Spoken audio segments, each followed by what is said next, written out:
Des paroles dures, des paroles froides et surtout il noircit, il sait noircir le papier et il sait également le rougir. La Ligue du rap avec Kerry James parle de racaille. En tout cas sur ce plateau il n'y a pas de racaille, c'est de l'autre côté justement qu'il y a la racaille qui vient justement sur le continent africain pour une seule chose, spolier, voler, piller comme d'habitude. Messieurs, le sujet qui nous intéresse ce matin, Afrique crime de la France sur le continent, quelle est l'échelle des responsabilités? C'est notre grande interrogation ce matin. À ma droite, Eric Pépin-Bicaille, bonjour, bienvenue à vous. Bonjour Steve, bonjour à nos milliers de téléspectateurs, bonjour à l'ensemble des techniciens de la maison d'IBS, surtout bonjour au directeur général Makaousso qui ne se sent pas bien ces jours-ci. Nous souhaitons un prompt rétablissement. Surtout bonjour à l'ensemble de nos populations qui sont en région et également à ceux-là qui ont de la peine à avoir le signal de d'IBS dans leur foyer. Ça commence à être insistant. Moi, j'ai tendance à être interpellé dans la rue. Moi, je suis que consultant à d'IBS. On me demande pourquoi. Justement, j'ai eu ce problème hier, mais bon, je pense que ça commence à revenir petit à petit. Hein. Bon, l'ensemble des opérateurs, des câbles opérateurs essaient un peu de résorber ce problème parce que la chaîne est très écoutée au sein de nombreux foyers camerounais.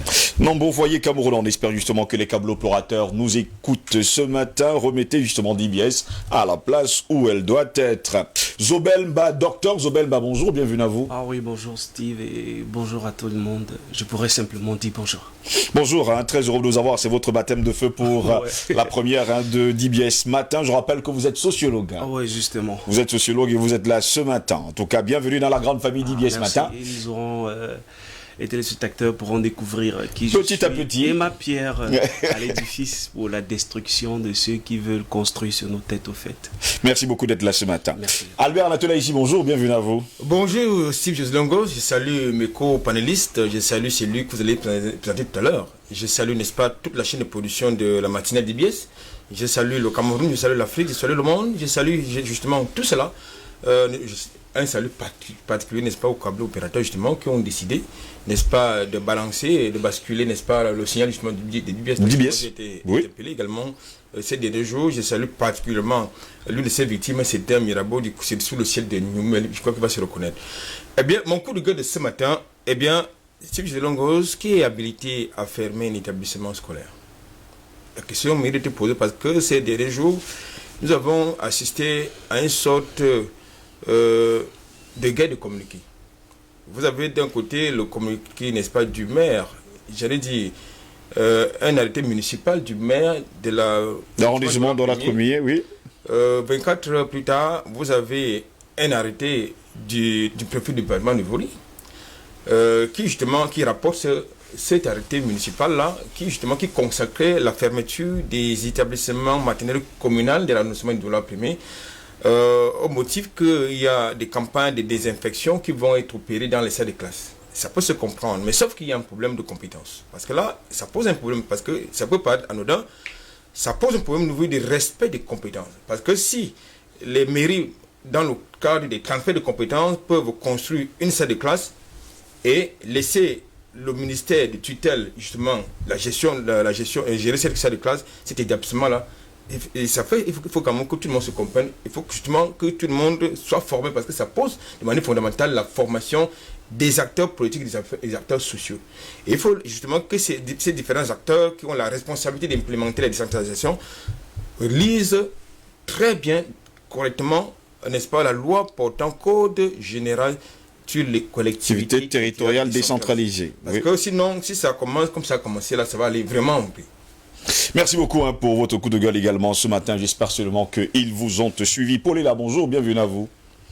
Bonjour Steve, bonjour à tous ceux qui nous regardent, bonjour à tous ceux qui sont sur ce plateau, bonjour à tous les techniciens. Ce ne sera pas un coup de gueule, mais plus une observation en disant que tous ceux qui nous soutiennent, qui nous envoient des messages, qui nous disent que ce qu'on fait est louable, nous les remercions et ça nous encourage. Mais j'aimerais aussi dire que ceux qui pensent qu'il ne s'agit pas seulement de parler doivent également se souvenir que c'est de tous les côtés, c'est de notre côté qu'il ne s'agit pas seulement de parler, c'est de leur côté aussi qu'il ne s'agit pas simplement de dire c'est bien ce que vous faites, Passons à l'action, posons des actes concrets, c'est pour l'intérêt de l'Afrique, c'est pour la renaissance de l'Afrique. Conscientiser, c'est une chose, et parallèlement, passer à l'action, c'est une autre chose qui est indispensable. C'est un message pour nous qui contribuons à l'édification chaque matin des masses, et c'est important également et vrai pour vous qui nous écoutez et qui nous faites des suggestions. Passons à l'action, c'est la seule solution. Merci beaucoup, messieurs, d'être là ce matin. Le sujet qui nous intéresse, Afrique, crime de la France sur le continent. Quelle est l'échelle des responsabilités? C'est notre grande interrogation. Mesdames, messieurs, bienvenue à toutes et à tous. Voici le débat. Et sombre de l'histoire entre la France et certaines de ses anciennes colonies. Massacre de Tiaroy, livraison d'armes dans la guerre du Biafra ou réarmement trouble de la métropole dans le génocide au Rwanda, des crimes sur le continent africain sont légion. On ne va pas également oublier le génocide au Cameroun et dans les 4 coins d'ailleurs du continent africain. En dépoussiérant les archives, eh bien, ce matin, nous rappelons ces inoubliables crimes français en Afrique et posant par la même occasion l'épineuse question de la déclassification des archives françaises. Si les murs de l'Élysée pouvaient parler, ils nous diraient tant de choses. Pour l'heure, ce sont ces archives qui parlent, en tout cas pour l'Afrique. 3 dossiers sont exhumés ce matin et dépoussiérant les cartons secrets défense des archives françaises. Rwanda, l'ordre immoral de réarmer les génocidaires sous la lumière tamisée du sous-sol des archives. 2 hauts fonctionnaires sont chargés d'éplucher entre 1990 et 1994 des documents se rapportant à l'Afrique. Mais face à l'horreur retranscrite sur les pages, ils referment les cartons. Qu'ont-ils vu? Sans doute cette note manuscrite confiée par un haut fonctionnaire au journaliste Patrick de Saint-Exupéry qui intime l'ordre aux soldats français de réarmer les Hutus. Ceux-là même qui venaient de massacrer, selon un bilan à jamais provisoire, quelques 800 000 Tutsis. Pour les Rwandais, c'était tout simplement 1 200 000 Tutsis qui tombèrent en 1994 en moins de 4 mois. 3 mois après le début du génocide, la France de François Mitterrand, engagée au début aux côtés du président rwandais Juvenal Habyarimana contre les rebelles Tutsis, envoie 2500 soldats au Rwanda lors de l'opération turquoise lancée en juin 1994. Officiellement, il faut mettre fin au massacre partout où cela sera possible, éventuellement en utilisant la force, selon le mandat de l'ONU. Officieusement, messieurs, selon Patrick de Saint-Exupéry, les militaires français reçoivent l'ordre de remettre des armes aux Hutus qui se ruent pour passer la frontière, mise en difficulté par les rebelles du Front patriotique rwandais, le FPR, constitué d'exilés Tutsis, donc le président actuel, Paul Kagame. En plus de poser une clause de conscience aux militaires, cet ordre immoral se fait en violation flagrante de l'embargo sur les armes décrété par l'ONU en mai de la même année. De quoi relancer les spéculations sur le rôle sombre de la France dans le pays des 1000 collines. Et en tout cas, pour l'heure, en dépit des promesses, des enquêtes, des appels à un devoir de mémoire, les archives restent secrètes sur le Rwanda. Une boîte de Pandore? C'est notre grande interrogation. Seule leur déclassification permettrait d'avoir des réponses précises. Parlons également maintenant du Sénégal. Les tombes sont nom des tirailleurs massacrés à Tiaroy. Après avoir promis de donner au Sénégal les archives sur le massacre de Tiaroy, François Hollande se rend dans cette banlieue dakaroise en novembre 2014 pour, dit-il, réparer une injustice et saluer la mémoire d'hommes qui portaient l'uniforme français et sur lesquels les Français avaient retourné leurs fusils. Fin de citation. Apparemment, après cette citation, rien n'a été fait. À la fin de la Seconde Guerre mondiale, la France entreprend le blanchiment des troupes en remplaçant les tirailleurs issus du Sénégal, du Dahomey, actuel Bénin, du Soudan français, actuel Mali, de la Côte d'Ivoire, de l'Oubangui-Chari, actuel Centrafrique, du Niger, du Tchad, du Gabon, du Togo, du Cameroun, par des soldats français de souche. Oui, messieurs, vous l'avez bien compris, ils ont changé leur tenue. Eux, les pouilleux, en fait, eux qui n'avaient pas fait la guerre, ce sont eux justement à qui on a remis des tenues militaires. Des milliers de soldats sont alors démobilisés des villes françaises vers le camp de Tiaroy. Avant d'embarquer, certains réclament le paiement intégral de leurs pécules, leurs indemnités, leurs arriérés de soldes et leurs économies enregistrées dans des livrets d'épargne et ne partiront pas. Sur le camp de la banlieue dakaroise, la contestation des tirailleurs gagne en ampleur, notamment lors de la visite d'un général. La suite, eh bien, des gendarmes français appuyés il faut le dire comme ça, de tirailleurs coloniaux, ouvrent le feu sur les soldats noirs. Messieurs, bilan, 70 morts au total, dont 35 suite à leurs blessures. C'est ce qu'on dira. Plus tard, on nous fera comprendre qu'ils étaient 400 qui avaient été abattus le même jour. Une seule matinée, 400 de ces soldats qu'on a surnommés les tirailleurs, les pouilleux qui ne méritaient pas de porter la tenue militaire française, ont été assassinés, au su et au vu de tout le monde.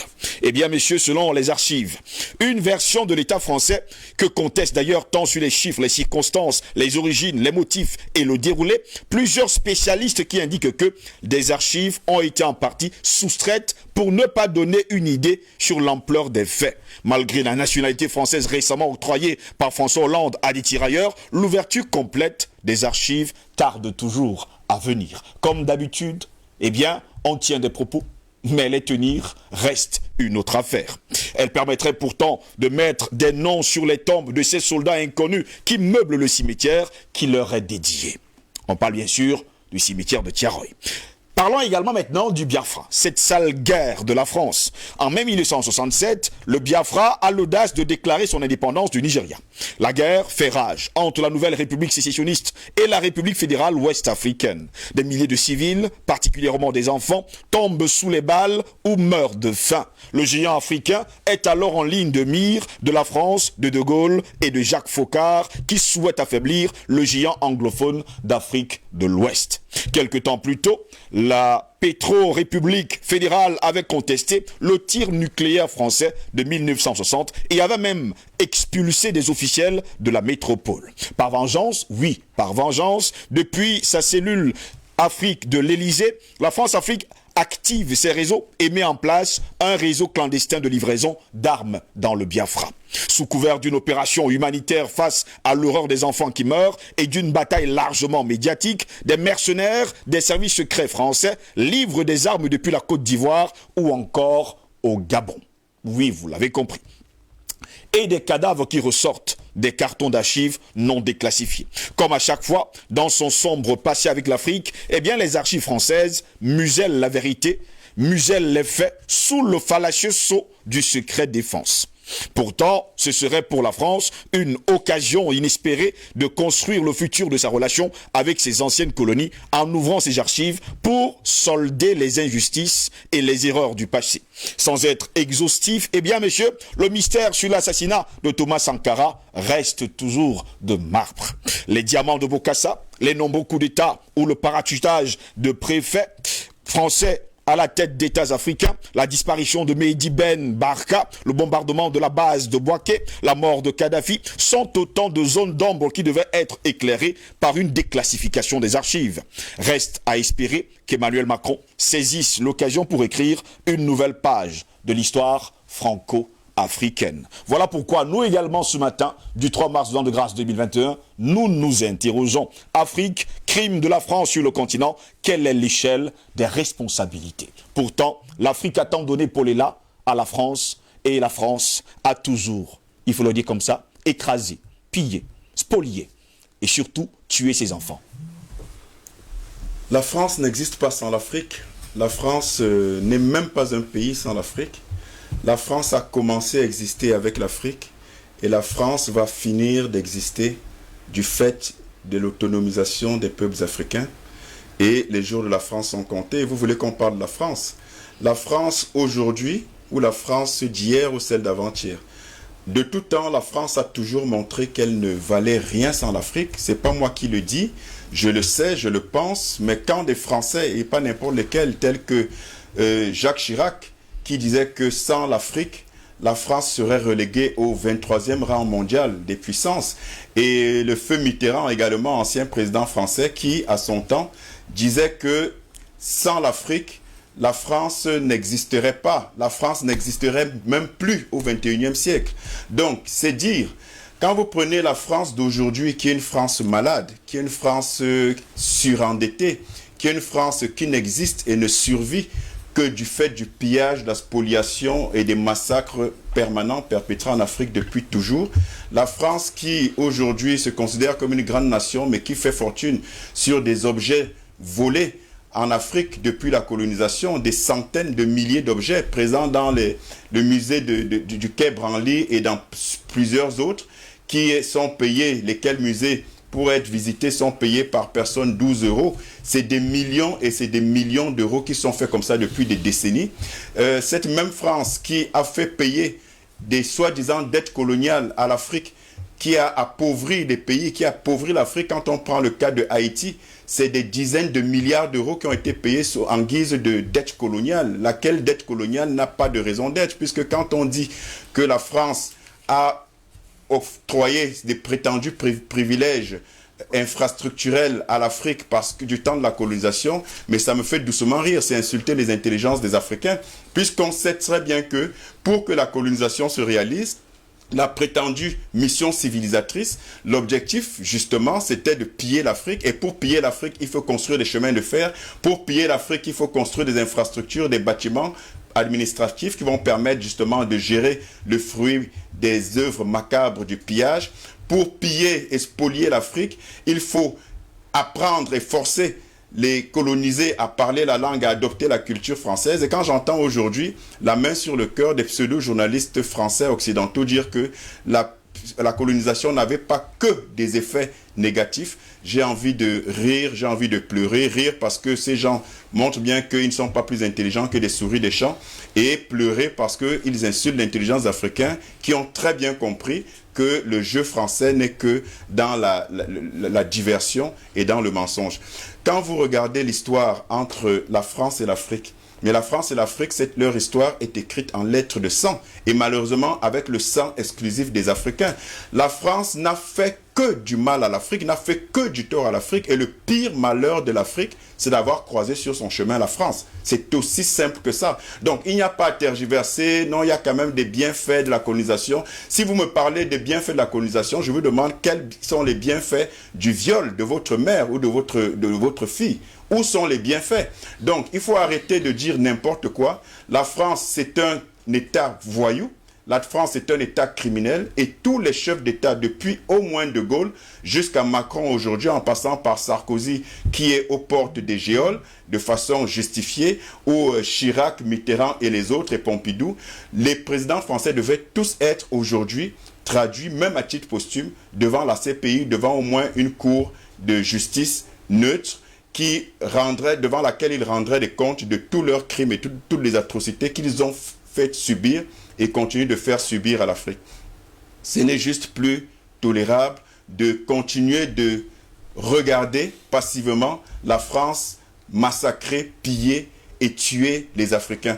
Quand vous prenez depuis l'époque des indépendances, des pseudo-indépendances, vous regardez en réalité, vous avez fait le déroulé de quelques-uns des faits d'armes criminels de la France. Quand vous regardez au niveau du Cameroun, commençons par le Cameroun, vous voulez qu'on vous parle de quoi? Vous voulez qu'on vous parle de la Lomidine en 1957, du côté de l'Est, qui a tué des milliers de Camerounais de façon délibérée. Ce n'était pas un accident, avec prétendument un médicament qui était de la Lomidine justement, qui était supposé guérir les Camerounais, soigner les Camerounais de la maladie du sommeil, mais qui en réalité était un médicament qui était déjà proscrit et connu comme tel de la communauté médicale, qui justement a quand même, en toute connaissance de cause, été administré à des milliers de Camerounais justement pour les décimer. Vous voulez qu'on parle de quoi? Du napalm à l'ouest, entre 57 et 62, où la guerre du Cameroun a fait les pires atrocités, a commis les pires massacres.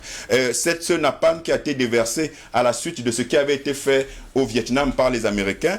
Et le Cameroun, qui était le deuxième pays d'expérimentation de ce poison, a fait des milliers de morts à l'ouest Cameroun. Vous voulez qu'on vous parle de la Guinée, où Sékou Touré qui avait dit « nous préférons la liberté dans la pauvreté que l'opulence dans l'esclavage », lequel Sékou Touré a été humilié et embêté justement dans son pays en détruisant par les Français. Les Français ont détruit tout ce qu'ils avaient quand ils se sont rendus compte que Sékou Touré ne voulait plus du franc CFA et avait décidé de rompre les liens criminelle avec la France, les Français ont décidé de détruire tout en Guinée. Je dis totalement tout, jusqu'au bétail. Ils tuaient les vaches, ils tuaient les animaux, ils détruisaient les tracteurs, ils brûlaient les bâtiments, ils détruisaient les chemins de fer. Qu'est-ce qu'ils n'ont pas fait pour nuire à Sékou Touré? Sylvanus Olympio du Togo a suivi en sortant du franc CFA et en disant qu'il ne pouvait pas continuer à subir les affres de la France. Il a même essayé d'être un peu diplomate en disant qu'il était prêt à payer une dette coloniale à la France en échange d'une pseudo-paix qui permettrait justement à son pays de se développer. Mais dès qu'il est sorti du franc CFA, on sait ce qui s'est passé. La France a édité des billets de la monnaie du Togo pour créer une inflation fictive et pour comme ça nuire aux Togolais. Et ensuite, on sait ce qui s'est passé. Ils ont monté leur sbire qui était Fort Gnassingbé Yadema pour assassiner Sylvanus Olympio. Et quand on parle d'Yadema, il faut bien préciser. Yadema père. Voilà. Yadema père. Donc, vous voyez comment la France a toujours été à l'origine de tous les crimes et toutes les atrocités en Afrique. Quand vous voulez parler maintenant des indépendantistes, des figures emblématiques de l'Afrique, je vous rappelle que 80% des coups d'État en Afrique sont créés et ont été perpétrés du fait de la France comme principal commanditaire. Quand vous regardez Thomas Sankara, vous regardez, j'ai parlé de Sylvanus Olympio, vous regardez Kadhafi, vous regardez, j'ai parlé de que sais-je encore, quand vous regardez tous ces présidents qui ont soit été tués, soit été démis, de Modibo Keïta à Kadhafi en passant par Sankara et tous les autres, vous vous rendez compte que la France, en réalité, a fait fortune et continue de faire fortune et d'exister sur le dos et sur le sang et à la sueur des Africains. Donc ça ne peut juste pas continuer et il est temps que les Africains considèrent la France pour ce qu'elle est, ça veut dire un État voyou, un État criminel qui n'a d'existence que par l'Afrique et on ne peut juste pas continuer. Il est temps de dénoncer, on l'a toujours fait, on continue de le faire, mais il est temps d'agir également. Et des actes concrets s'imposent. Pendant ce temps, Albert Anatola, ici, on ne va pas également effacer de notre mémoire le massacre de Tiaroy. Voilà des hommes qui ont combattu pour la France. Rappelez-vous d'ailleurs que nous en avons parlé ici l'année dernière, parlant justement de cette indépendance française qui est née au Cameroun. Des hommes qui les ont sauvés justement de la main des nazis, finalement, sont entièrement et totalement assassinés. Oui, disons que en tant que journaliste, c'est vrai que le temps ne nous permet pas d'évacuer toute la problématique. Nous allons y revenir. Je voudrais quand même indiquer qu'on ne peut pas insister sur les crimes, j'allais dire les assassinats politiques. Nous avons les crimes économiques, nous avons les crimes culturels qui ont été perpétrés, n'est-ce pas, par la France sur le continent africain. Tout à l'heure, Paul a essayé de dérouler prendre quelques aspects. Oui. Qui sont, n'est-ce pas, de ces assassinats politiques. Oui. Il faut également mettre un accent sur... Parce qu'en réalité, le socle de ces assassinats politiques, c'est n'est-ce pas, l'envie ou le besoin, n'est-ce pas, de s'approprier nos ressources naturelles, notre sous-sol, notre sol. Je voudrais indiquer, n'est-ce pas, à la mémoire collective, que par exemple au Cameroun, lorsque les Français décident de partir, qu'est-ce qu'ils font? Ils décident tout simplement de détruire tous les investissements que les Allemands avaient consacrés. Ils ont détruit quelques ponts, les infrastructures, c'est-à-dire les bâtiments. Oui. Ils les ont détruits. Je voudrais également rappeler à la mémoire collective dans les années 80, au moment où le Cameroun avait une société de transport urbain, notamment Sotuc. Oui. Alors il était question de renouveler le parc, n'est-ce pas, de ces sociétés de transport urbain. Eh bien, le gouvernement camerounais est allé en Chine acheter les autobus. Eh bien, la France n'a pas apprécié l'affaire, cette liberté, cette indépendance. Tout simplement, qu'est-ce que la France a fait? On a coulé ces autobus dans l'océan. C'est une histoire connue. Tout récemment encore, lorsqu'il a fallu que l'une des filières du groupe reparte du port autonome de Douala dans la gestion du terminal conteneur, qu'est-ce qui s'est passé? Ils ont tout simplement et bonnement saboté le logiciel d'exploitation du terminal conteneur. Ils sont partis avec, Et ils sont partis avec nos milliards, les milliards des contribuables camerounais. Donc j'ai pris quelques clichés comme ça pour que vous compreniez une chose. Et c'est que la présence française en Afrique est destructrice et nocive. Et ça pose un problème parce que vous avez justement au sein même de nos populations, celles-là qui font allégeance au bourreau. Et ça pose un problème. Souvenez-vous également du train de la mort, parce que la plupart de ces assassinats politiques sont très souvent commandités et portés par la France. C'est fraudé. Vous avez tout à l'heure convoqué l'assassinat, n'est-ce pas, de Thomas Sankara. Qui est le commanditaire? C'est Mitterrand. Vous avez convoqué tout à l'heure l'assassinat, n'est-ce pas, de Bokassa, de Kadhafi. Beni Ben Barka, Kadhafi. De Kadhafi. Qui l'a commandité? C'est Sarkozy. Donc je pense qu'il ne faut pas aller chercher très loin. En 2018, M. Macron, lors de sa visite au Burkina Faso, a pris l'engagement de manière solennelle officielle devant la jeunesse africaine de déclassifier les archives africaines. Avant lui, M. François Hollande, qui a fait un amende honorable par rapport aux crimes français en Afrique. Est-ce que ces engagements ont été suivis des faits? Je ne pense pas. Et là, il me semble donc que voilà donc une problématique qui peut intéresser la société civile africaine, les politiques africains, je parle des hommes politiques. Oui. Si jamais il en existe, je crois quand même qu'il en existe. Si ce ne sont pas des animateurs politiques, alors Anatola ici. Je crois, bon, voilà. Bon, c'est pour ça que j'ai mis le si. Si il existe des hommes politiques, voilà donc un couloir qui peut les intéresser. Parce qu'aujourd'hui, il est important, parce que M. Macron a eu l'outrecuidance de le dire, et de manière solennelle lors de l'interview qu'il a accordée en novembre dernier, dans un journal qui parle sur l'appel Hexagone, qu'on ne peut pas constamment regarder l'histoire, le passé. Non, on doit regarder le passé. J'ai été outré en regardant une chaîne hexagonale, je crois que c'est CNews, un certain personnage qu'on appelle Éric Zemmour, déclarer que la France ne peut pas avoir un problème de conscience avec la colonisation, sur la colonisation en Afrique. Parce que la France elle-même est une colonie. C'est une ancienne colonie. Waouh! J'ai dit, mais ça veut dire que ce monsieur il veut être président de la République française? C'est dangereux. Alors, ce que M. Zemmour dit sur les plateaux de télévision, c'est ce que les politiques français pensent. La preuve, c'est que ces archives n'ont pas été déclassifiées. Et ce n'est pas aux dirigeants français, de par leur simple volonté, leur unique volonté de décider de les déclassifier. Que font les historiens africains? Que fait la société civile africaine? Que font les politiciens africains? Que font les chercheurs africains? Je pense que il s'agit d'une problématique qui... Parce que tout à l'heure, vous avez convoqué l'histoire des tirailleurs, l'assassinat des tirailleurs africains du côté du Sénégal. On ne peut pas s'appuyer sur les éléments de l'histoire qui ont été écrits par les autres. Nous devons se réapproprier notre histoire parce que la plupart du temps, cette histoire est falsifiée, elle est corrompue. La preuve, c'est qu'on vous dit que c'était 70 tirailleurs. 70 tirailleurs. C'est ce qu'il déclare d'ailleurs. Vous pouvez croire que c'est 70 tirailleurs qui sont allés libérer la France? Non, il faut qu'on soit sérieux. Leur crime, c'est d'avoir revendiqué ce qui leur revenait de droit. C'est de ça qu'il s'agit. C'est-à-dire, leur crime, c'est d'avoir revendiqué ce qui leur revenait de droit. Leur solde et tout ce qui va au même niveau, d'égal à égal. C'est le temps qu'ils ont été en première ligne, n'est-ce pas, de la libération, de la guerre de libération de la France. Je voulais quand même convoquer notre fait historique.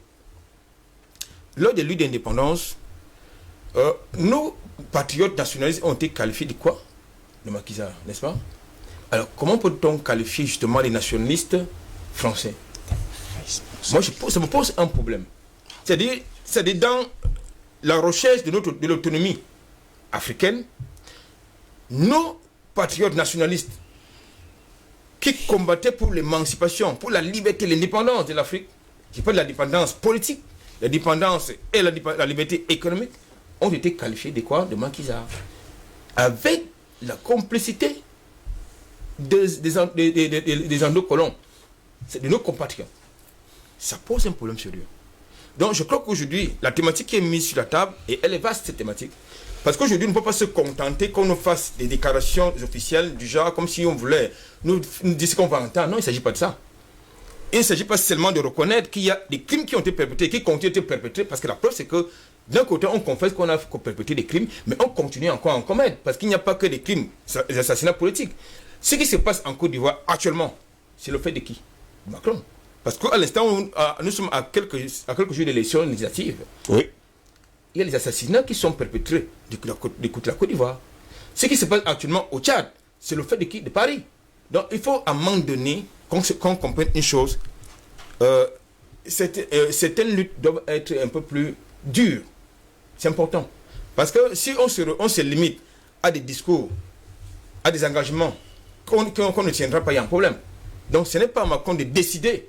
Vous avez aujourd'hui le Trésor français dans ses coffres forts contient, on me dit qu'on m'a informé, je crois que c'est hier qu'on me disait que le Trésor Français détient plus de 2 tonnes d'or. Mais vous connaissez un département français où on extrait de l'or? Vous avez des œuvres d'art africains qui sont trafiquées et de manière officielle avec la complicité des douanes françaises. Vous avez plus de 300 000 œuvres d'art qui sont du côté de l'Hexagone. Comment c'est passé?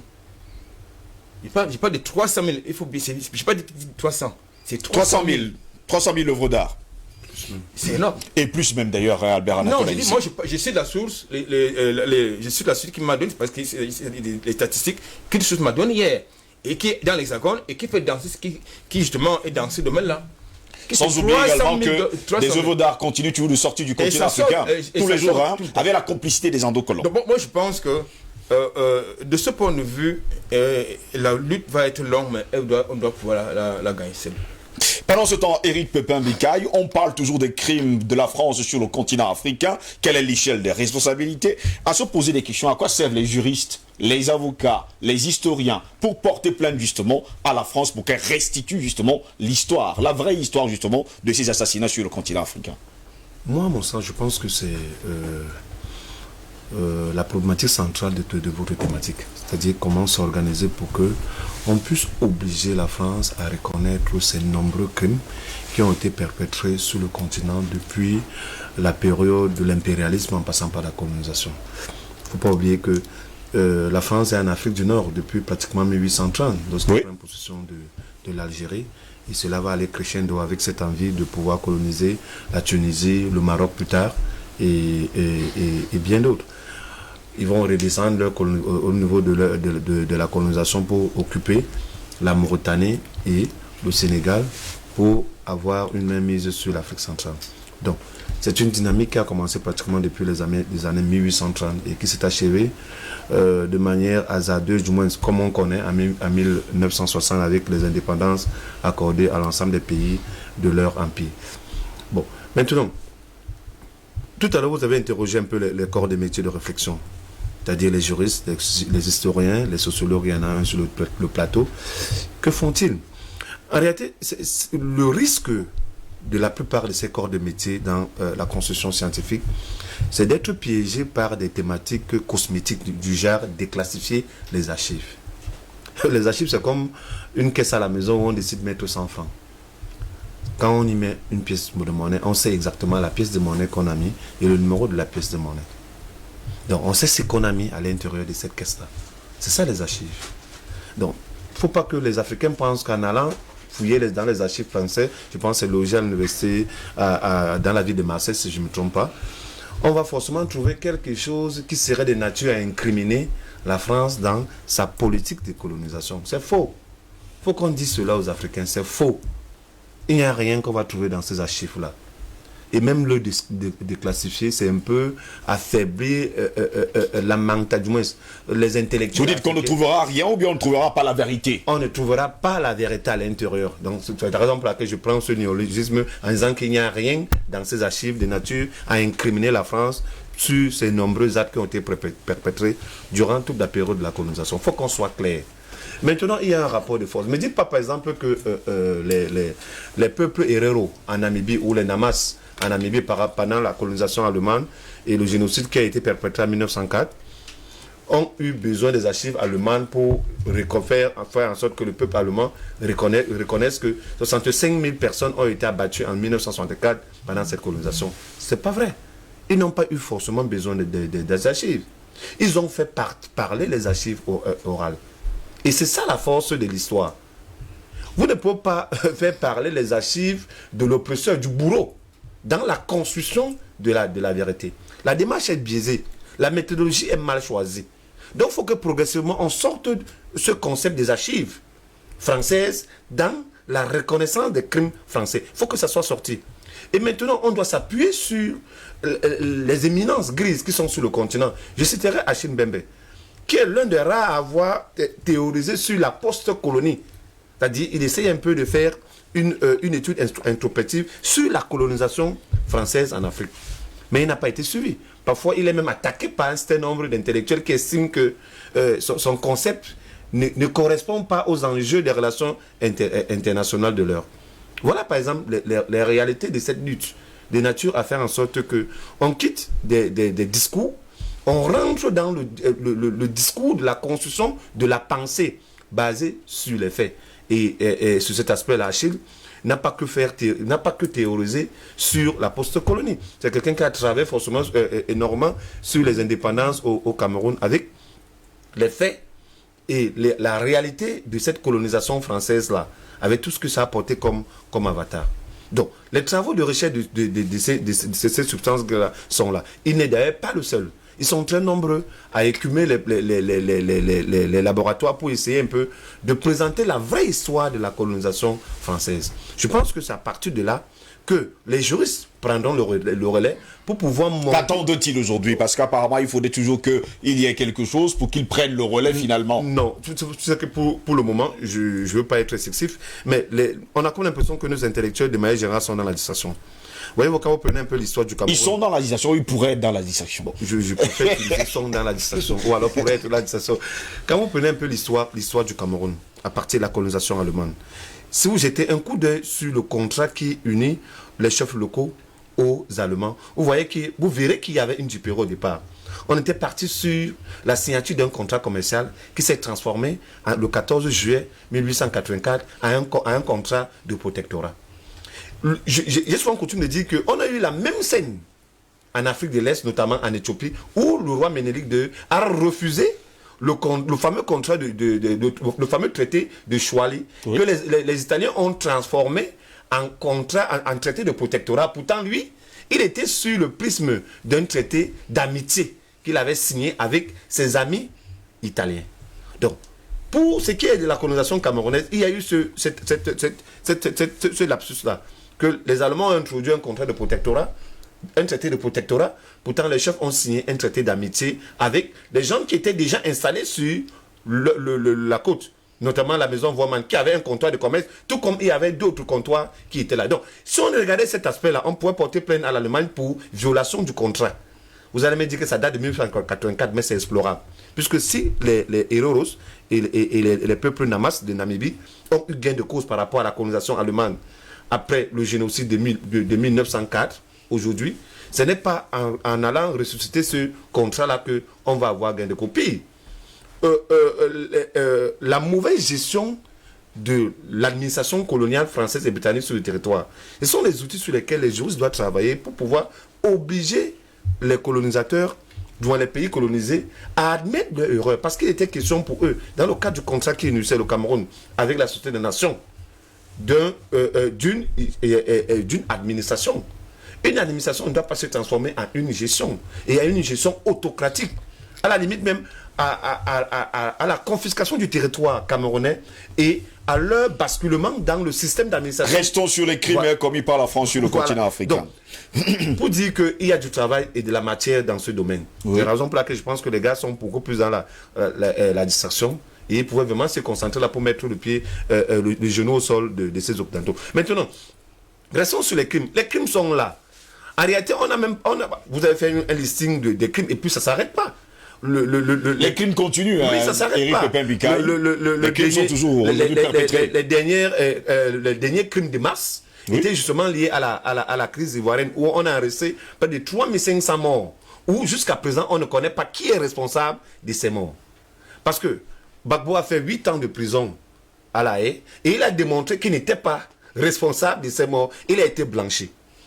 Et il y a son opposant direct qui lui est resté à la présidence, voilà, au pouvoir, qui est resté à la présidence et qui lui aussi ne se reconnaît pas comme étant le parrain de ces crimes. Qui a donc tué plus de 3500 Ivoiriens? C'est la grande question qu'on peut se poser. C'est ça. Et c'est la raison pour laquelle on dit c'est la les France. crimes continuent. En tout cas, et il appartient aux Africains de pouvoir mieux s'organiser et de sortir un peu des solutions cosmétiques telles que déclassifier les archives. Il n'y a rien dans ces archives de nature à incriminer la France. Tout ce qui est à l'intérieur, ce sont de belles lettres. Et en termes de belles lettres, la culture française est assez outillée. Docteur Zobelba, vous êtes sociologue, hein? On va aller aussi calmement avec vous ce matin. On va quand même regarder, on parle de crimes de la France sur le continent africain. On a l'impression aujourd'hui que, eh bien, il y a encore certains Africains sur le continent, en tout cas, qui ont encore peur de la France. Voilà pourquoi ils ne peuvent pas aller justement porter plainte à la France pour tous ces crimes déjà commis sur le continent africain. Ou alors c'est un lavage de cerveau qui a été fait. Naturellement, je dirais que mes co-panélistes, ils ont dit beaucoup de choses. Et à l'intérieur, il y a attiré certaines substances qui peuvent être l'outil sur lequel certaines personnes que tu as indexées peuvent s'appuyer pour pouvoir faire une réelle réclamation. Je dirais que ça ne fait que 200 ans que nous sommes entrés en contact avec eux et qu'ils ont à peu près 500 ans d'exploration. Parce qu'ils vont sur l'échelle mondiale et ils disent à qui veut entendre qu'ils sont les pionniers de l'exploration, les pionniers de la découverte. Je vais partir avec cette anecdote. Un professeur avait posé une question à un enfant de savoir qui a fait le tour du monde. Nous tous, anthropologiquement, on sait que c'est Magellan. Et puis, il a recalé l'enfant par rapport à son examen de brevet de passage. Et le parent se plaint, revient à l'école et demande « Mais qu'est-ce qui se passe ?» Il dit que non, l'enfant n'a pas su répondre. Et aux parents de dire « Mais attends, je ne connais pas. Est-ce que Magellan est venu dans mon village ? Magellan n'est pas arrivé dans mon village. Comment pouvez-vous dire qu'il a fait le tour du monde alors qu'il n'est pas arrivé chez moi au Togo, pour tout simplement dire que ces gens sont dans un film et à l'intérieur, ils nous ont introduit de façon très, je vais dire quoi, psychologiquement, ils nous ont injecté certaines substances à nos ancêtres qui ont fait en sorte qu'aujourd'hui, nous pensons que sans eux, nous ne pouvons rien. Léopold II, en envoyant ses spies en Afrique, disait « Vous n'allez pas les apprendre la religion, à prier. Il n'y a pas de pauvres là-bas. Il n'y a pas. » Voilà le décor qui est planté pour que nous, les Africains, nous soyons conscients aujourd'hui que l'échelle des responsabilités ne peut s'établir que sur 3 plans. Premièrement, nous avons nos ancêtres. Ne disons pas de façon négative que eux ils n'ont pas su, parce qu'on va voir des poches de résistance qui se sont passées en Éthiopie et dans d'autres pays où ils ont grandement été refoulés. C'est-à-dire on ne les a pas laissés accès. Si ce n'a été nos propres frères encore qui jouaient le jeu de trahir, le fait de la trahison, les endocolons et tout ceci, pour les laisser entrer. Mais sans ça, nos ancêtres avaient mathématiquement fait des calculs bien précis et ils savaient que cette façon de procéder, parce qu'ils n'ont pas le monopole de la violence, il faut déjà le savoir, parce que même les Africains sont violents, mais comme ce sont anthropologiquement des personnes qui ont le cœur de Dieu, ce sont des personnes qui sont amour et qui mettent au centre l'humain. Parce qu'il faut déjà savoir que l'Africain n'est pas violent parce qu'il met au centre l'humain. Mais n'allons pas oublier que ce sont eux qui ont inventé la science, qui ont inventé la médecine. Et on ne peut pas parler de médecine sans violence parce qu'il faut disséquer pour comprendre. Et cela, c'est une forme de violence. Donc je dirais tout simplement que quand Pépin parlait de signer les traités, par exemple, nous avons été distraits dans le sens où la signature de ces traités ne tenait pas en compte le langage qui était la dialectique en ce moment, qui était parce que s'ils écrivaient en français, nos ancêtres, est-ce qu'ils lisaient le français? Donc on s'est fait duper depuis le début, mais en partant sur cette règle-ci. Si nous, on n'a pas été violents avec eux, c'est parce qu'on a accepté ceux qui venaient comme les humains. Maintenant, comment répartir les responsabilités. À notre niveau, on les a acceptées. Ça, c'est une faute pour nous, mais je ne dirais pas. Parce qu'aujourd'hui, l'Europe et l'Occident, la France, précisément, qui s'est porté garante de la colonisation et qui est en train de mettre, qui a mis sur pied ce qu'elle a vécu, parce qu'on ne peut rien, on ne peut vraiment transmettre ce qu'on a vécu, parce qu'un peu, elle fait de l'Afrique la réparation de ce qu'elle a subi, et elle prend l'Afrique comme le laboratoire pour mieux comprendre la pensée hitlérienne, c'est-à-dire que le nazisme, la Shoah, et c'est ce qu'elle est en train d'appliquer chez nous. Moi, je suis juste surpris de ce que certains soi-disant pseudo-intellectuels africains jouent le jeu jusqu'aujourd'hui. Parce que comment comprendre que certains responsables, ça c'est les deuxièmes qui entrent dans l'échelle des responsabilités. Comment certains responsables, aujourd'hui encore, nous pouvons accepter, si tu as mangé chez quelqu'un, c'est naturel que tu lui retournes l'ascenseur. Mais si aujourd'hui toute la population se lève et sociologiquement se disent, nous on n'en veut plus. Nous avons souffert depuis et aujourd'hui, il faut que ça change. Je ne sais pas s'ils sont réellement conscients que le vent est en poupe, que la marée, vraiment, elle est très haute et que si elle part, ils ne sont pas amarrés quelque part dans leur bateau. Cela partira avec eux forcément. Parce que si aujourd'hui, toute la société civile et autres se lève, bon, je dirais quelque chose. Je n'indexe pas ceux-là qui jouent au scénario d'hommes politiques. Oui. Parce que quand on parle de la société civile, il y a quelques individus qui se lèvent, des ventrus, et disent qu'ils représentent la société. Mais si on se rend compte que réellement... Ils sont subventionnés justement par la même France, bon, et sans oublier les Occidentaux. Naturellement. Voilà. Si tu manges un ventre affamé n'a point d'oreille. Voilà. Maintenant, donc, qui sont ceux qui peuvent réellement faire des réclamations? Parce que lorsque la troisième sur l'échelle des responsabilités, je vais parler des autorités coloniaux et des endocolons qui jouent justement ce jeu. Mais maintenant, le problème le plus grave ici, c'est ceux-là qui ne savent pas où ils se trouvent. Parce que soit tu es noir, soit tu es blanc. Ils dirigent qui? Les blancs ou les noirs? Ils font le jeu de qui? Je dis c'est un business. La France, à un niveau, excusez-moi, je dirais ceci. J'ai rien contre le peuple français, mais je les adoube et je les félicite pour ceci, qu'ils savent bien faire ce qu'il y a à faire pour leurs intérêts. Mais maintenant, à nous-mêmes d'avoir notre propre business. Je félicite ici le grand frère ici, qui dit souvent, il faut fermer les frontières. Parce que lorsqu'on va fermer les frontières, établir notre plan de développement. À partir de ce moment, la société elle-même va réclamer ce qui est en elle. On peut aujourd'hui dire que, oui, ils ont fait. Ils ont fait, c'est pour qui? Il y a des métros. Aujourd'hui, c'est chez eux. Quand ils venaient piller l'or, c'est pour qui? Aujourd'hui, le système sanitaire en Europe est pratiquement gratuit. Ne disons pas que c'est totalement gratuit pour continuer à encourager nos frères qui laissent l'or ici pour dire que c'est là-bas, l'herbe est verte chez l'autre. C'est partiellement gratuit là-bas, mais ils prennent les ressources ou pour cette subvention-là, ils prennent chez nous. Alors les autorités françaises, il y a l'information qui passait hier par rapport à Sarkozy et autres, c'est toute une machination pour que encore les soi-disant Africains qui vivent de l'autre côté ou qui veulent vivre sur le dos de la France disent que non, on a enfermé et tout ceci. Donc je dirais ceci, Steve, le réel problème ici se situe au niveau de la conscience. Oui. C'est vrai, ils sont arrivés de façon psychologique.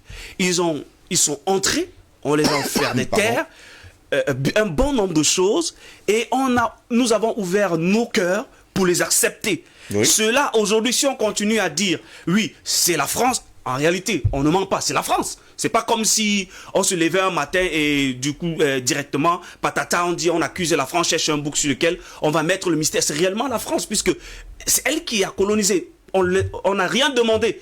Et même quand on parle des résiduels, de ce qu'ils nous ont laissé en termes de colonisation, il n'y a rien.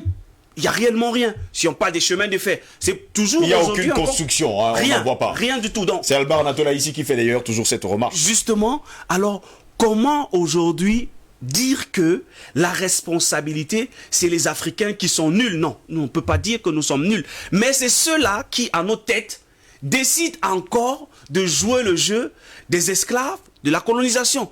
Tout simplement parce que on continue à miroiter le fait que c'est à l'extérieur, c'est la peau blanche qui domine réellement les choses. Donc si on part sur cette base-là, le jeu, les dés sont jetés et on peut réellement inverser la donne si et seulement si on se dit oui, nous avons une autre part de responsabilité dans ce qui s'est passé, mais maintenant, qu'est-ce qu'il faut faire pour que les choses reviennent et soient remises à l'ordre? Il faut Il faut justement commencer à y penser très rapidement. Merci beaucoup, Dr Zobelmba. Je rappelle que vous êtes sociologue, c'est votre première sur DBS Matin. Ouais, ça commence à venir, ne vous inquiétez surtout pas. Ça commence à venir. Pendant ce temps, Paul est là. On ne va pas également oublier que les crimes se sont commis sur le continent africain avec la complicité de certains Africains. Et certains Africains, justement, peinent, jusqu'à preuve de contraire, à prendre leurs responsabilités pour dire haut et fort que la France commet et continue à commettre des crimes sur le continent africain. Alors Steve, parlant de responsabilité, je veux être très clair. Rappelez-vous de Joseph Kizerbo qui disait que tant que les lions n'auront pas leurs propres historiens, les histoires de chasse seront toujours à la gloire du chasseur. Ouais.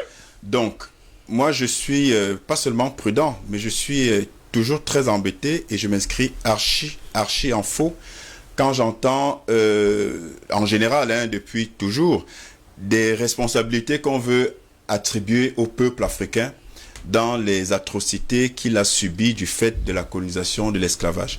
Parce que, voyez-vous, ce sont les vainqueurs des guerres et des batailles qui écrivent l'histoire et ils ne l'écrivent qu'en leur faveur. Et donc, quand on entend ça, on a l'impression qu'il faudrait diluer un peu la peine des Africains ou alors la responsabilité de ces bourreaux.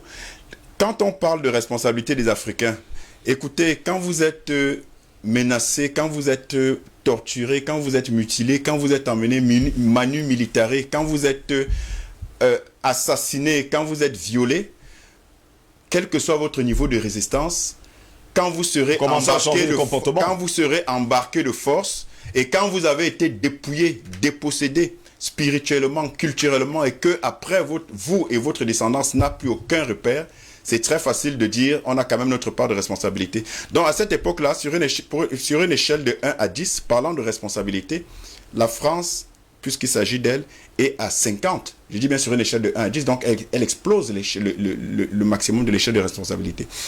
Maintenant, s'il faut parler de responsabilité des Africains aujourd'hui, là, c'est autre chose. Mais pas de responsabilité de ce qui leur est arrivé. Bon, on vous comprend. C'est autre chose parce que responsabilité dans le sens où on a des actes à poser. J'ai parlé des actes tout à l'heure. On a des choses à faire. Et il n'est pas question, et j'ai commencé d'ailleurs mon bonjour ce matin en faisant état du caractère hautement important et indispensable de poser des actes, au-delà de parler et de conscientiser. Et donc, qu'est-ce qu'on a à faire? J'ai parlé de poser des actes, donc il faut que je sois concret, je dois bien ça à ceux qui nous écoutent. Premièrement, il faut arrêter de lire l'Afrique, de comprendre l'Afrique, de comprendre les Africains sous le prisme déformant de l'Occident. Oui. Parce que aujourd'hui, les livres scolaires qu'on lit, les livres d'histoire qu'on lit, c'est à la gloire du chasseur, c'est-à-dire de la France et de l'Occident, pilleur et spolieur. Donc, il est temps que, premièrement, qu'on se procure la documentation non corrompue qui fait état de la réalité. Une documentation donc parallèle qui s'inscrit en faux de ce qui nous a été distillé jusqu'ici comme pollution morale et intellectuelle. Ça veut dire trouver, et il y en a, vous avez des livres comme les livres de Cheikh Anta Diop, vous avez un certain nombre de documents et d'auteurs qui nagent à contre-courant et qui font état de la réalité historique qu'a subi l'Afrique. Maintenant, au-delà de chercher des livres qui existent, parce qu'ils ne sont pas très nombreux, et c'est pour le déplorer que je le signale, il faut que nos historiens, où sont-ils? Que nos historiens écrivent, et là je rejoins ceux qui l'ont dit sur ce plateau, que nos historiens ne se contentent pas d'être des caisses de résonance, des relais serviles de l'histoire écrite par les Occidentaux, qu'on répète bêtement comme ça à nos enfants. Il est temps que nos historiens décident, s'engagent à écrire la vraie histoire de l'Afrique. Et ensuite, la responsabilité individuelle, c'est à notre niveau, à nous tous. Qu'est-ce qu'on enseigne à nos enfants? Est-ce qu'on est content et on se satisfait de ce qu'ils apprennent à l'école comme mensonge sur l'Afrique? On ne fait que faire le jeu de l'Occident et de sa propagande mensongère. Qu'est-ce qu'on apprend à nos enfants? Est-ce qu'on leur apprend nos héros? Est-ce qu'on leur apprend Sankara? Est-ce qu'on leur apprend Sylvanus Olympio? Est-ce qu'on leur apprend Oumiobe? Est-ce qu'on leur apprend Cheikh Anta Diop, le plus grand savant du XXe siècle, du XXe siècle, effectivement? Est-ce qu'on leur apprend tous ces grands héros africains? Ou est-ce qu'on les laisse se spolier l'esprit et la psychologie par les balivernes que racontent les livres d'histoire? Je vous rappelle que quand on parle des crimes aujourd'hui, rien n'a changé. C'est la forme qui change. Vous voulez qu'on vous parle de quoi? Vous avez cité ça de façon brillante. Vous voulez qu'on vous parle des massacres d'Algérie, des Sétifs, de Guelma, de Kerata? Vous voulez qu'on vous parle des massacres au Rwanda, du génocide au Rwanda, au Rwanda en 1994, où la France a un rôle éminemment trouble en armant les Hutus? Vous voulez qu'on parle de la guerre du Biafra, où la France a armé les indépendantistes biafrais? Vous voulez qu'on parle de quoi? J'ai parlé de la Lomidine au Cameroun, j'ai parlé du napalm. Vous voulez qu'on parle de quoi d'autre? L'histoire de la France, je l'ai dit, avec l'Afrique, c'est une histoire de sang, au sang exclusif des Africains. L'histoire a été écrite en lettres de sang. Les solutions sont là, les responsabilités, il n'y a pas question de tergiverser. Nous sommes entièrement victimes. Nous sommes victimes et, je l'ai dit, les responsables doivent payer, y compris à titre posthume. Et la position des Africains doit être celle de poser des actes. Chercher la vérité historique, écrire des livres d'histoire qui relatent la vérité historique de l'Afrique, enseigner la vérité historique à nos enfants, et enfin, et ce n'est pas gagné, nos hommes politiques doivent non seulement dénoncer, mais porter plainte à ces criminels de la France. Pendant ce temps, Albert Anatola ici, il a justement chuté sur les hommes politiques qui vont souvent faire allégeance à la France. Bien, comme j'ai l'habitude de le dire... Est-ce qu'on peut compter sur ce genre de personnes, Albert Anatola ici? Déjà, il faut savoir si nous avons les hommes politiques. Parce que c'est toute la question. Est-ce que nous avons des hommes politiques? Si c'est le cas... je voudrais vous répondre que ce que vous appelez homme politique sur le continent africain, chacun a un parent du côté de l'Hexagone. C'est-à-dire chaque homme politique sur le continent, sur l'espace francophone, africain, n'est-ce pas, a un parent du côté de la France. Alors vous voulez donc que ces hommes politiques puissent travailler pour l'intérêt de l'Afrique? Je ne pense pas du tout. Lorsque vous avez quelqu'un qui est candidat à une élection présidentielle, qui fait d'abord le tour de l'Occident, commençant par la France, les États-Unis et consorts. On a vu Mohamed Bazoum être adoubé par la France, Albert Anatola ici. Écoutez, quand nous sommes sur ce plateau, nous parlons des choses sérieuses. Oui. Donc, je crois que nous parlons vraiment des choses sérieuses. Je ne parle pas du théâtre. Nous ne sommes pas là pour faire de la comédie, nous sommes là pour parler des choses très sérieuses. Puisqu'on parle de l'histoire, nous parlons du crime, des crimes n'est-ce pas, de sang, des assassinats politiques. Je voudrais quand même vous rappeler que la France, du temps des luttes d'indépendance, a bouclé tout un quartier dans la ville de Douala. Et bien avec des gens où il y avait des femmes et des enfants. Oui. Et bien dans un quartier, au quartier Congo, ça existe. C'est ici à Douala, précisément. C'est-à-dire les militaires ont bouclé le quartier et on a mis le napalm. Et ça, c'est une histoire qui doit être racontée et écrite, enseignée à nos enfants. En Pays-Bas, pas très loin à Idéa, vous avez des charniers qui sont le fait. À Équité, en Gambais, il ne faut pas également oublier. C'est important. Vous avez, on ne peut pas non plus oublier la pendaison de Douala Mangabel par les Allemands. C'est une histoire qui doit être enseignée. Leur crime, c'était quoi? Demander à l'oppresseur de partir. On ne peut pas occulter, vous l'avez heureusement évoqué dans votre introduction, le bombardement de Bouaké par Mitterrand. Justement. On ne peut pas oublier ça, parce que lorsqu'on parle des assassinats, n'est-ce pas, de la France en Afrique, on doit prendre en compte cet aspect-là, parce que lorsqu'on doit pouvoir parler des archives, mais ce n'est pas à eux d'ouvrir leurs archives. Rien de bon n'y sortira. Rien de bon. Je pense que nous avons des gens qu'on peut appeler les historiens, les anthropologues, les sociologues, il y en a sur le plateau qui doivent faire le travail. Nous avons, les journalistes doivent faire le travail également. Des chercheurs doivent faire le travail. Je pense que lorsque, hier j'ai rencontré une étudiante, je lui ai fait comprendre, écoutez, ne vous contentez pas d'apprécier les interventions de certains panélistes, Il faut aller au-delà, c'est-à-dire que comprendre ce que nous disons, et ça doit faire l'objet quelquefois de vos thèses. C'est important.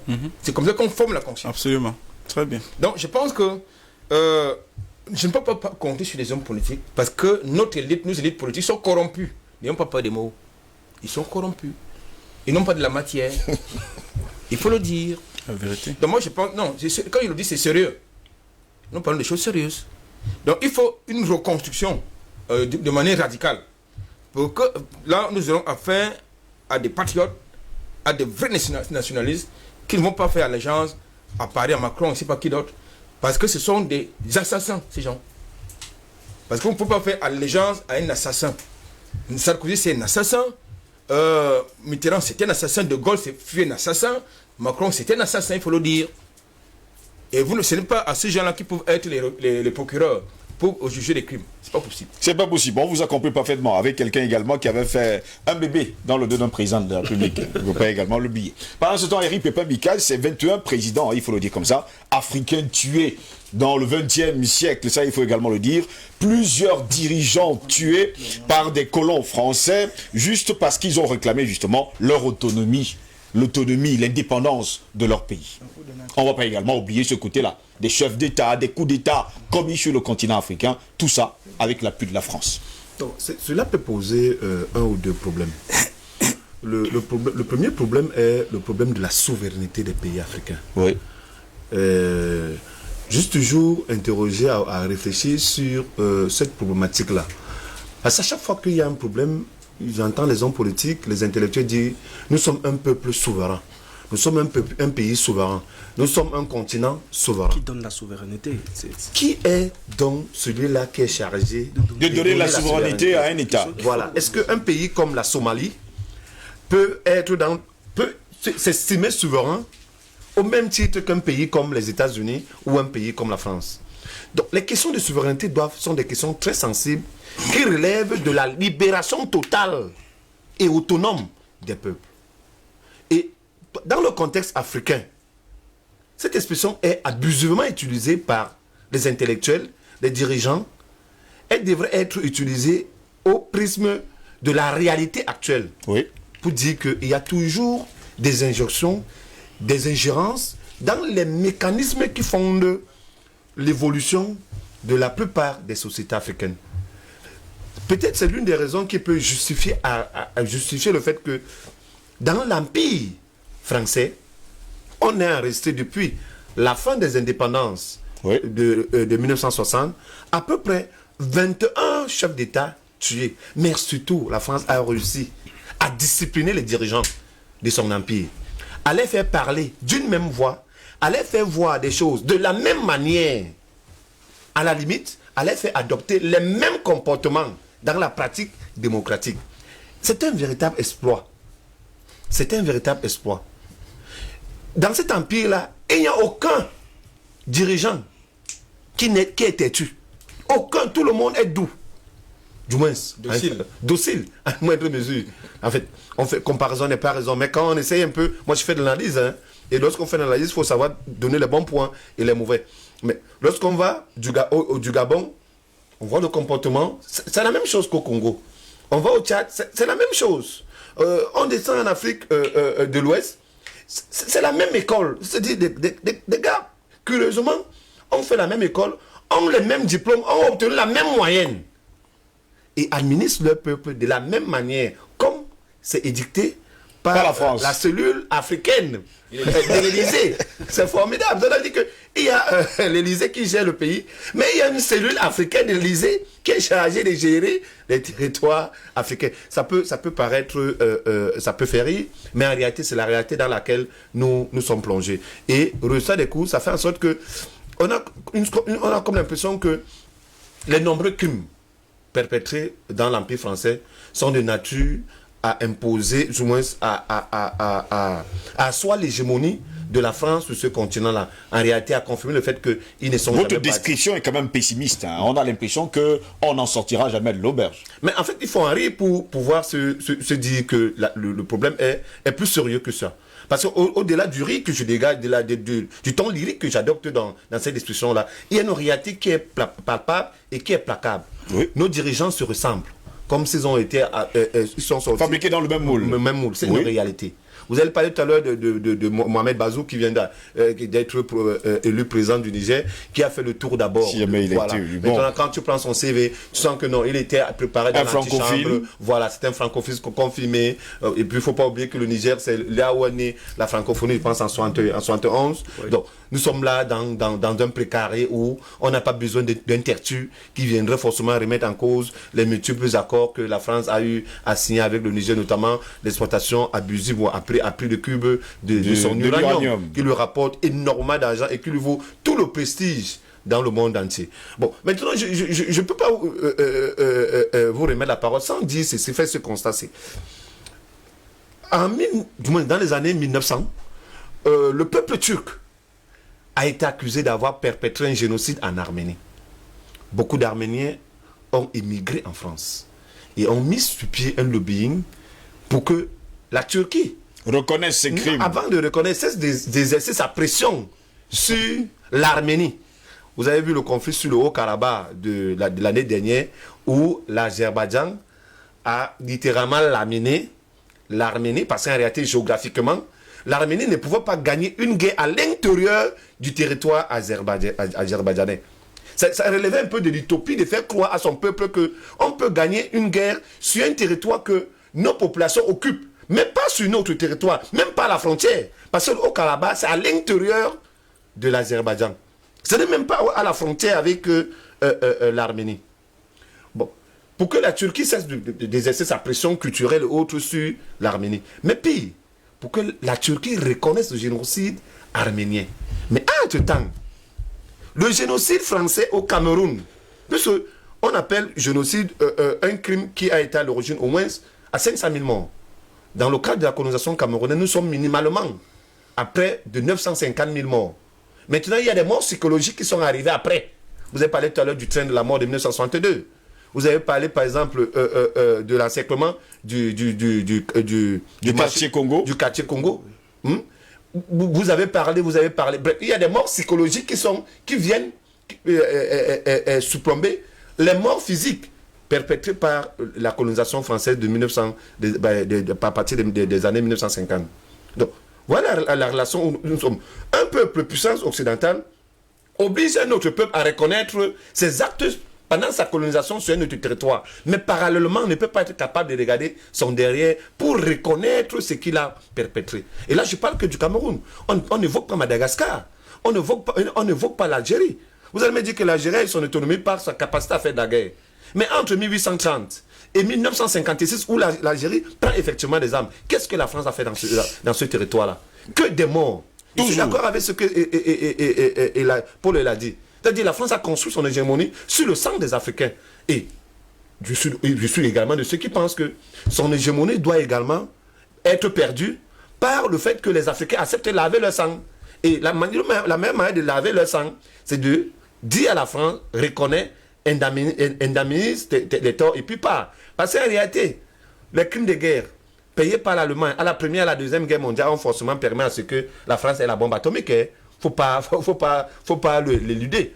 Donc, s'ils payent également nos crimes, ça va nous permettre également de pouvoir avoir notre bombe atomique. Payeront-ils alors, finalement? La première, c'est notre autosuffisance alimentaire. Merci on n'a pas beaucoup. besoin d'armes, parce que nous sommes humains. Merci beaucoup, Éric Pépin-Bicaille. Pour sortir, Dr Zobel Mba, vous êtes sociologue. Qu'est-ce qu'on fait maintenant quand on sait tout ça? On sait pertinemment que les archives ne seront jamais dépoussiérées, et même s'ils sont dépoussiérés, ce qu'il y a à l'intérieur, ce n'est pas la vérité. Pour bon nombre de nos téléspectateurs qui nous écrivent, il est l'heure de fermer entièrement et totalement les frontières pour que la France n'entre plus sur le continent africain. À quoi sert un testament s'il n'y a pas de bien légué? Donc, cela ne nous servira à rien quand on dépoussière et qu'on se casse la tête là-dessus. Le combat est ailleurs. J'aimerais revenir un peu avant de répondre à la question sur ce que il a dit tout à l'heure.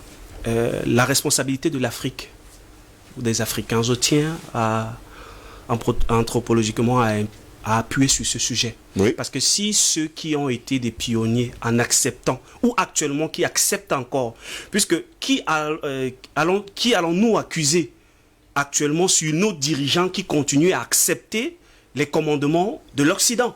On va accuser l'Occident parce que non. Comment est-ce que nos héros ont donc fait pour être adoubés à l'échelle de héros, parce qu'ils ont dit certainement non. Alors encore aujourd'hui, il y a des Africains qui sont responsables de ce que nous vivons. Je ne dis pas que nous allons aller en guerre contre eux, parce qu'ils nous sont... Non, nous sommes en guerre. Oui. Non, je ne parle pas de la France, je parle de... Même ceux d'ici. Non, ceux d'ici, ce sera un mauvais combat.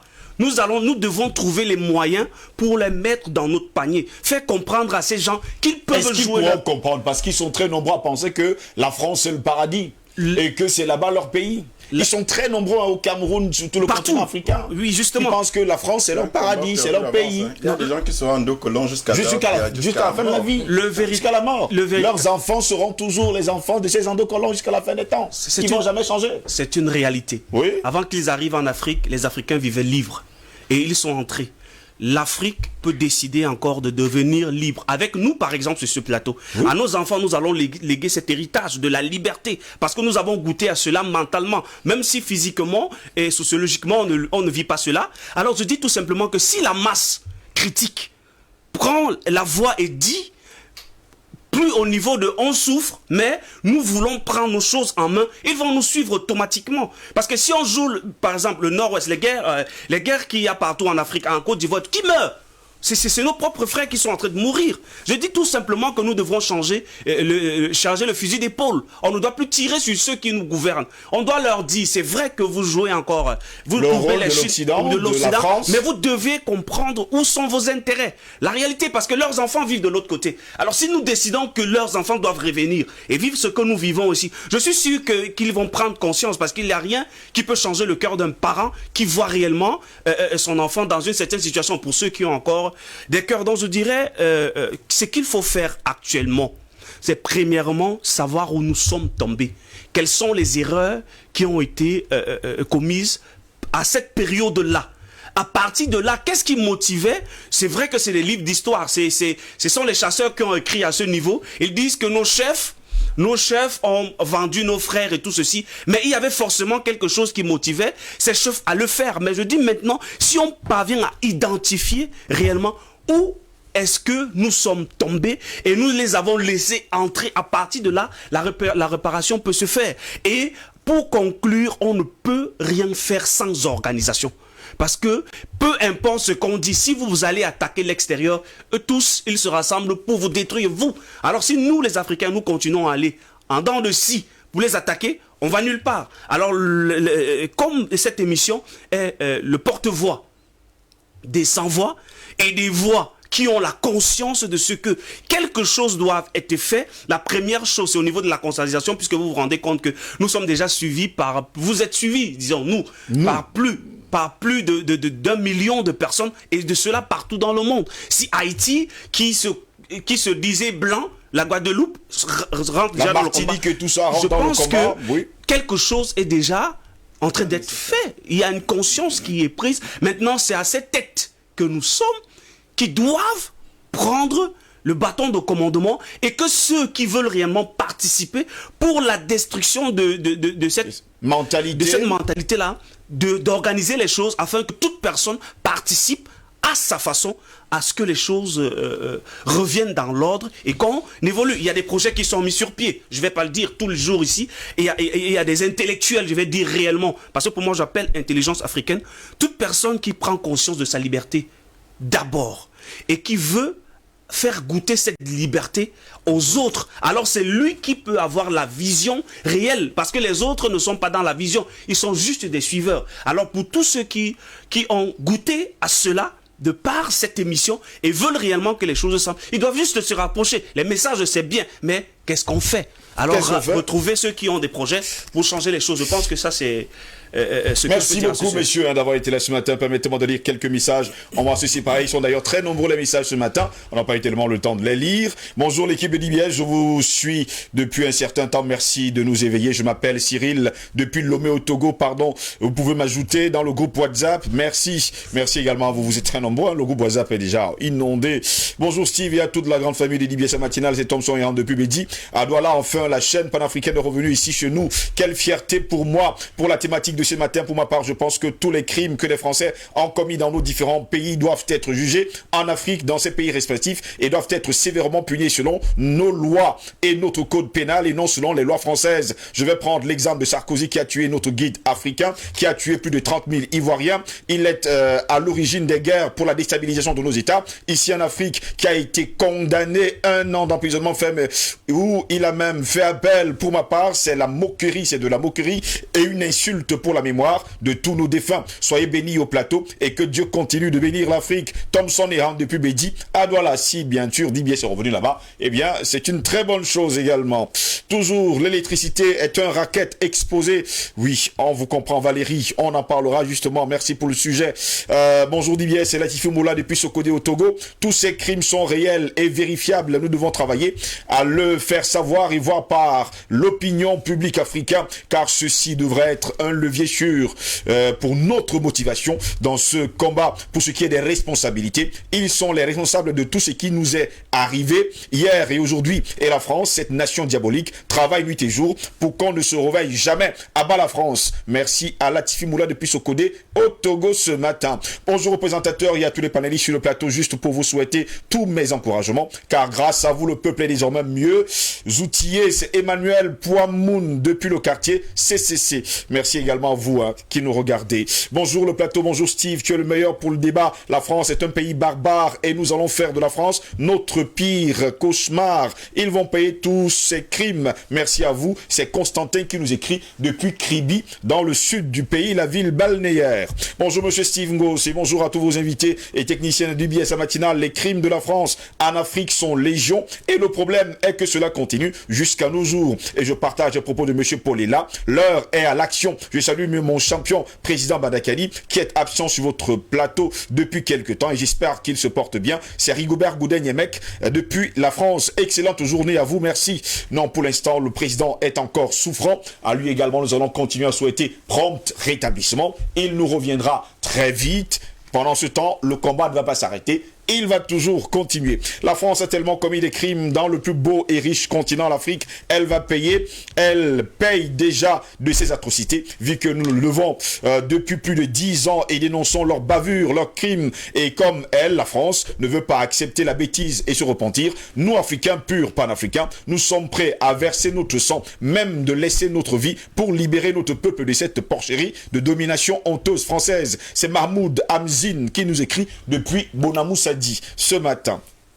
Bonjour à toute la grande famille, très heureux de vous retrouver ce matin après 2 semaines de sevrage par nos câbles opérateurs. Je ne sais pas pour quelle raison, mais ce que je sais est que ensemble nous vaincrons. Bon courage à vous dans la paix du Christ. C'est Marius Bertin depuis Douala, Cameroun, la terre très très bénite. Merci également à vous. Bonjour Dibier ce matin, bonjour aux panélistes. La France est un état criminel, c'est un fait indiscutable. Mais le problème fondamental, c'est qu'elle a réussi avec maestria à acculturer plus de 60% d'Africains à travers son système d'éducation et autres. Elle nous fait passer de la colonisation à l'autocolonisation pour mettre la France hors d'état de nuire. Il va falloir avant tout détruire tous ces mécanismes d'assujettissement basés en Afrique. C'est Stéphane Sullivan Onana qui nous écrit depuis Bruxelles, en Belgique. Bonjour Steve, depuis lundi, je vous suis en rediffusion compte tenu de mon emploi du temps au service. Je pense pour revenir sur le thème d'hier que l'Afrique est le continent le plus riche en passant par tous les panafricanistes situés par la France et tous ceux qui passent sur votre antenne aujourd'hui, car la première richesse de toute nation, c'est l'homme, sans même parler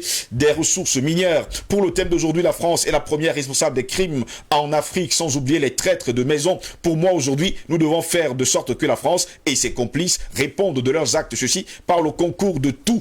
Et en tête, les responsables politiques, dont je pense qu'ils doivent être encore plus nationalistes, en cessant de signer des deals avec la France pour toujours être au pouvoir. Ceci dit, nous parviendrons à faire répondre à la France que lorsque nous aurons la tête de nos nations, nous serons à la tête de nos nations, ceux qui auront à la tête de nos nations, ceux qui n'y sont pas là par le concours de la France. C'est Rachid depuis Bafilo au Togo précisément. Bonne journée à vous également.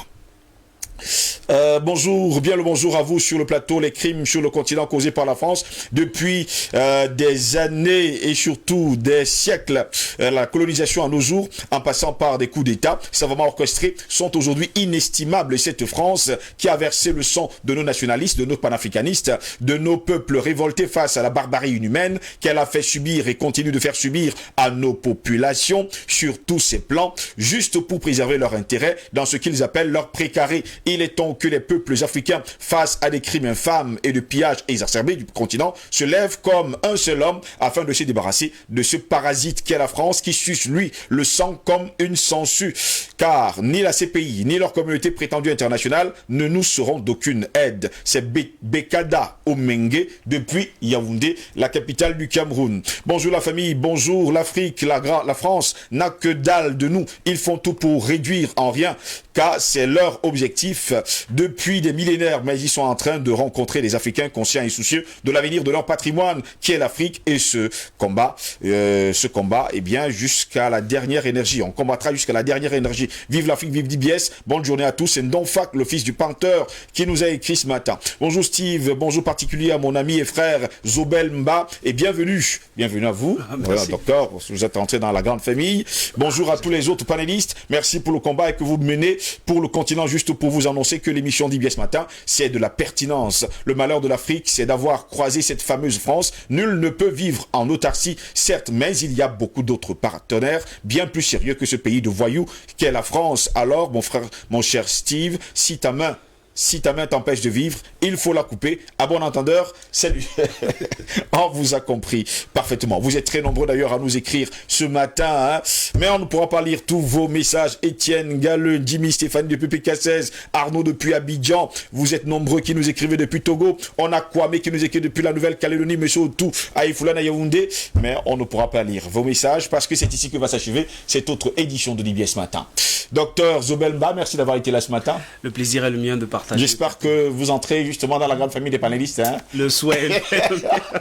On vous a souhaité bienvenue avec les téléspectateurs. Ça signifie que vous avez été noté. Ouais.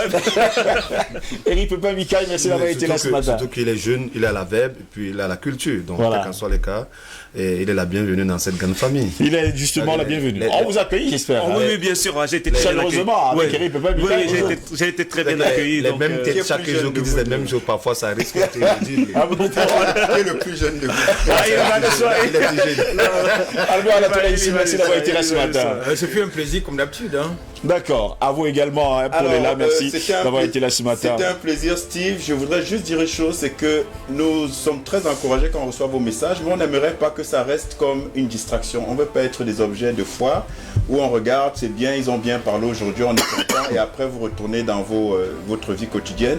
En tout cas, ce qu'on veut, c'est que vous posiez des actes comme nous le souhaitons, et ça participe également des rencontres pour réfléchir ensemble et avancer ensemble. Et c'est pour ça que je réitère l'invitation de nos séries de conférences samedi prochain, le 6 donc, de 11h à 17h avec une pause, entrée libre.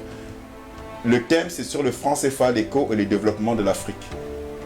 Uniquement sur réservation par SMS ou WhatsApp 699 84 98 98 699 84 98 98.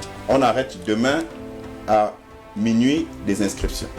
Et ils sont très nombreux, vous étiez également très nombreux samedi dernier. Nous avons partagé de belles et grandes choses. Vous êtes très nombreux à nous suivre dans tout le Cameroun. Et vous nous écrivez d'ailleurs tous les matins, tous les soirs et à chaque heure et un peu partout dans le monde, aux États-Unis, en Europe, en Asie, précisément au Japon. Ils sont très nombreux là-bas qui nous regardent. En Nouvelle-Calédonie, il y a également Kwame qui est toujours scotché tous les jours, tous les matins. Et il y a eu également à toutes ces personnes de la Guadeloupe, de la Martinique, des Antilles. Et sans oublier Erna Cunet, fidèle des fidèles. C'est ma sœur qui est du côté des États-Unis. On fait des combines. Oui, mais vous savez. Hein. Merci, messieurs, d'avoir été là ce matin. Mesdames, messieurs, c'est ici que s'achève cette autre édition de l'IBS Matin. Merci à toute l'équipe technique. Merci à la réalisation. Merci à tous ceux qui nous ont accompagnés tout au long de cette édition. N'oubliez surtout pas, le crime contre l'humanité est la borne commune à toutes les cultures. La mission des droits de l'homme est aussi de préserver cette humanité à venir, ces générations futures, pour que cette humanité reste promesse. Le plus grand crime contre l'humanité est le déni de l'amour, un amouricide à l'échelle planétaire. Bonne journée à toutes et à tous et à demain, s'il plaît à Dieu. Au revoir.